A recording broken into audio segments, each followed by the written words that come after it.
For today's assignment, you are going to be given 2 points and asked to write an equation in slope-intercept form. So there's 2 steps to this problem. Step number 1 is to find the slope.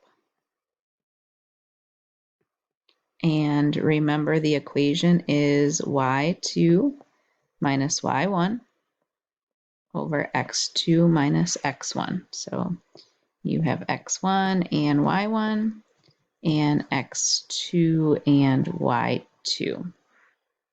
So we are going to do 7 minus 10 for the top, and we are going to do 5 minus 6 for the bottom. And when I do 7 minus 10, I get negative 3, and 5 minus 6 is negative 1, and negative 3 divided by a negative 1 is a positive 3. And then step 2 is to find the y-intercept, which is that b value. So we are going to plug in what we know to y equals mx plus b. We just figured out the slope, so the m is going to be a 3. And then we also have 2 ordered pairs, so we have 2 points that we can pick from for our x and y value to plug in. So I'm going to just use the first one, the 6 and the 10. So y is the 10 and x is the 6. Just plug those in where they go. And then we have to simplify the 3 times 6 here, so that's 18.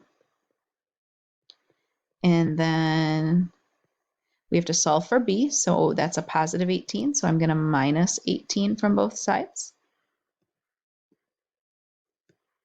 And this cancels, so I have b equals 10 minus 18 is negative 8. So now we're going to use those 2 things to write our equation in slope-intercept form. So our slope is 3, and our y-intercept is negative 8. So we have y equals 3x minus 8, and that is our equation.